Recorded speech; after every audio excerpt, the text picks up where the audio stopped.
He never imagined the person who had hurt him the most was the one he once called brother. And when it finally happened, it didn't just break his trust. It broke the version of himself he thought was untouchable. Let me take you into a story many people silently live through and rarely talk about. His name was Zayan, a quiet 22-year-old who lived in a small apartment above a noisy roadside restaurant. Most people who saw him thought he was just another young guy trying to figure out life, working part-time at a pharmacy, attending evening classes, saving whatever little he could.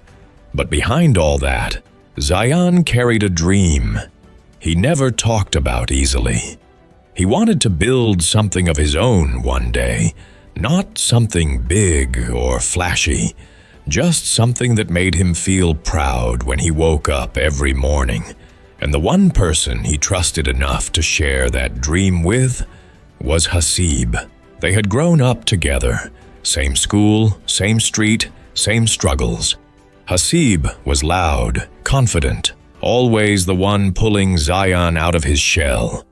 To everyone around them, they looked inseparable, like brothers. For years, they spent their nights talking on the rooftop, laying on old blankets, staring at the sky as traffic hummed below. Zayan would talk about saving money, planning his future, trying to build a path slowly. Hasib always said, "Bro, when you rise, we rise together." And Zayan believed him. Maybe because he wanted to.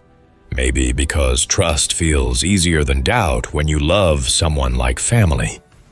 As months passed, Zayan had saved enough to finally take a step forward, a small investment that meant everything to him. He wasn't starting a business. He wasn't doing anything glamorous. He simply wanted to buy a second-hand motorbike so he could start part-time delivery work at night and pay off the family loans faster. It wasn't exciting. It wasn't Instagram-worthy. But to him, it was a way out. And he told Hasib first. Of course he did. The next evening, Hasib showed up breathless, saying he knew someone selling a bike at a great price. Zayan trusted him completely. Why wouldn't he? So they went together. But instead of buying the bike, Zayan ended up giving Hasib the money, because Hasib suddenly claimed he needed it urgently for his mother's medical tests. His voice cracked. His hands shook. Zayan didn't even think twice. He just handed over everything he had saved for almost a year.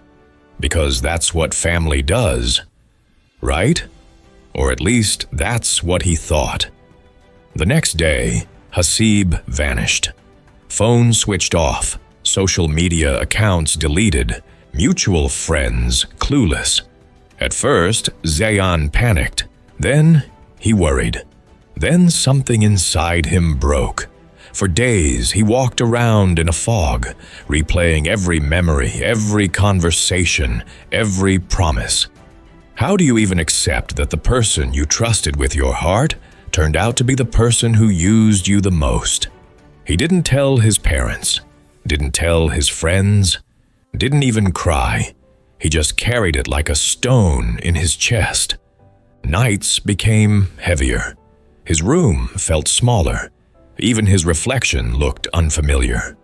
One night after finishing his shift, he sat on the pharmacy's back steps, staring at the empty street, the neon sign flickering above his head. He felt ashamed, foolish, weak. But somewhere in that silence, something shifted. Not loudly, not dramatically, just a small whisper inside him. You trusted the wrong person, but that doesn't mean you stop trusting yourself. It was the first honest thought he'd had in weeks. So he picked himself up, not to prove Hasib wrong, not out of anger, but because a part of him refused to stay broken. He asked for extra shifts. He started tutoring a kid in the neighborhood for a little extra income. He cut down on every unnecessary expense. It wasn't easy, but slowly, life began to move. Again, quietly, steadily. And months later, he finally bought the bike he had dreamed of. Not because someone guided him, not because someone helped him, but because he refused to give up on himself. Those late-night deliveries, the cold wind, the exhaustion, they didn't feel like suffering anymore. They felt like healing. They felt like proof. One afternoon, on his way home, he stopped at a red light and saw Hasib across the street. Same face, same confidence, but something in his eyes looked different. Guilty, maybe. Their eyes met for barely a second. Hasib hesitated, as if wanting to walk over, explain, apologize, justify. But Zayan just offered a small, calm nod. Not forgiveness, not anger, just a quiet acknowledgement that he had moved on. Because by then, he understood something deeper. Some betrayals don't end your story. They reveal it. They show you who you were and who you can become. He drove away when the light turned green, feeling lighter than he had in months.